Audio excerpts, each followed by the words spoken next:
Nicole Kidman has filed for divorce from Keith Urban after 19 years of marriage.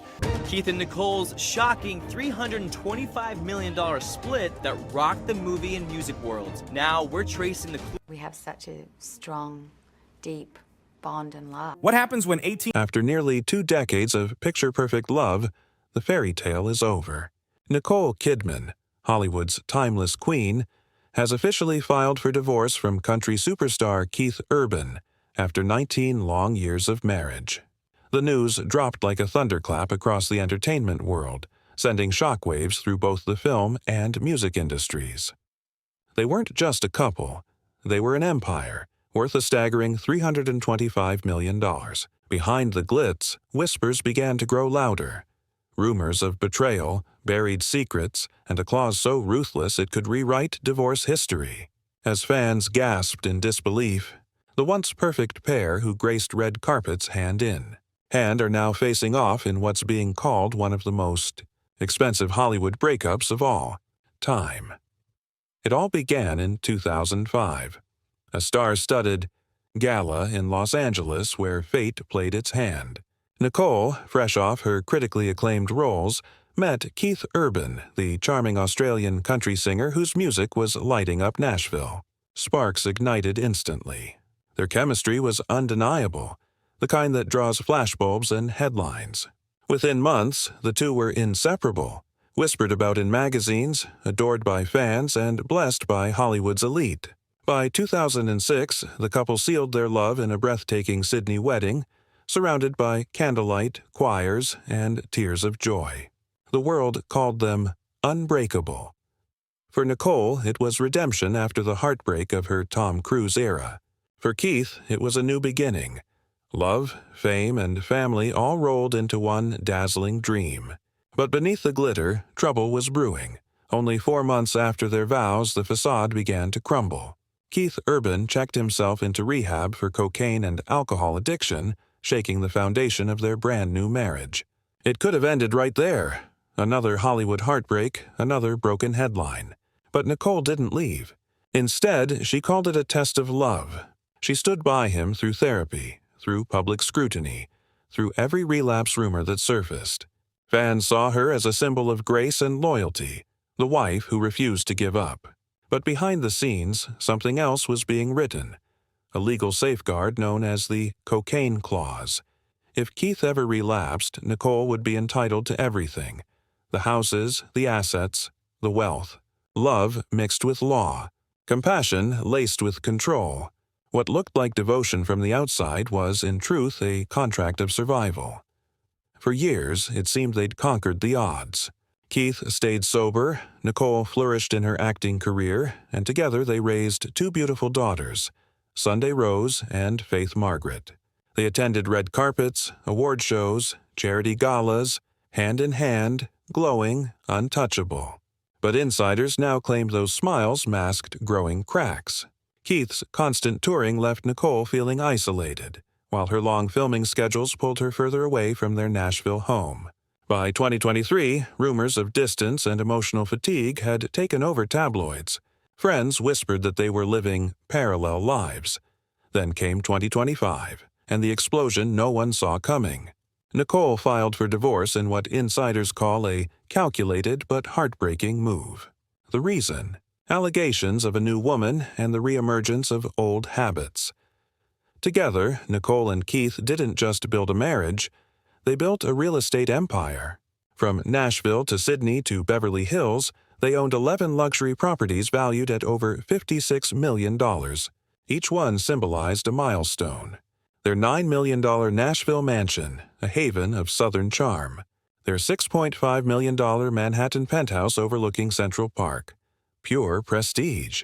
Their Beverly Hills dream home, a minimalist masterpiece straight from a magazine cover. But now, every home has become a battleground. Nicole wants Sydney, her sanctuary by the sea. Keith wants Nashville, his creative heartland.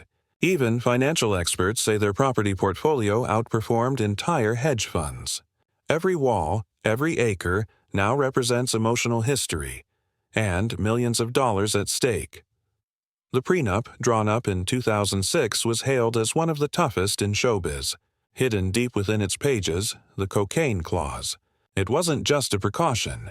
It was power. If Keith relapsed, Nicole would walk away with everything. Legal experts call it both genius and cruel. And the clause wasn't just about drugs. It had conditions about public behavior, finances, and fidelity. After 19 years, every word of that document is now under a microscope. Lawyers on both sides are dissecting it, searching for loopholes that could tilt the $325 million balance. Behind the polished statements and polite smiles, both stars are gearing up for an all-out legal war. For Nicole, this isn't just about property or money. It's about her daughters. Sources close to the actress reveal she's fighting hard for primary custody of Sunday and Faith. Memories of her earlier heartbreak, losing daily contact with her adopted kids Isabella and Connor after her divorce from Tom Cruise, still haunt her. She won't let history repeat itself. But insiders say custody in celebrity divorces isn't just emotional. It's strategic. Whoever holds primary custody also controls financial leverage, brand image, and public sympathy. Keith, on the other hand, is said to be pushing for shared custody, determined to stay close to his girls. Family law experts predict this could be one of the most emotionally charged custody battles Hollywood has seen in years. Even with the prenup in place, Keith won't walk away empty-handed. Reports say he's guaranteed $11.4 million plus potential rights to shared assets. But compared to Nicole's personal fortune of $250 million, it's barely a dent. Still, Keith's empire is built on touring and record sales, and those future earnings could become a new legal battlefield. Nicole's legal team may argue that his upcoming concert revenue counts as marital property. That means every future song, every sold-out stadium could end up split by court order. Meanwhile, both are moving fast, Nicole reportedly shifting her production company, Blossom Films, into protected trusts, while Keith restructures his contracts to shield future income. This isn't just a divorce, it's a corporate war disguised as heartbreak. Hollywood loves drama, and this split has it all: love, betrayal, power, and money. Nicole's PR team is crafting a narrative of a strong, wronged woman rising above heartbreak. Magazines are already calling her the queen who never bends. Meanwhile, Keith's camp is painting him as the man blindsided by love, struggling to hold his family together. Social media is on fire. Twitter threads are decoding every lyric of Keith's new songs, calling them hidden confessions, while Nicole's Vogue cover is being hailed as a victory pose. Fans have picked sides, Team Nicole versus Team Keith. Every Instagram caption, every paparazzi photo, every red carpet look is now a chess move in a war for public sympathy. Just when you think it's over, insiders drop another bomb. The cocaine clause wasn't the only one. There's allegedly a public image clause, stating that if either damages the other's reputation, massive financial penalties kick in. Meaning, one bad headline could cost millions. And Hollywood lawyers are calling it a ticking time bomb. Behind the scenes, Nicole and Keith's teams meet almost daily to negotiate, trying to avoid a courtroom circus that could drag their reputations through the mud. Still, whispers say this could rival the Johnny Depp-Amber Heard trial in intensity and public obsession. In the end, this isn't just about who gets the fortune. It's about who wins the story. The question lingers. In a world where love meets lawyers, can any Hollywood marriage ever be real?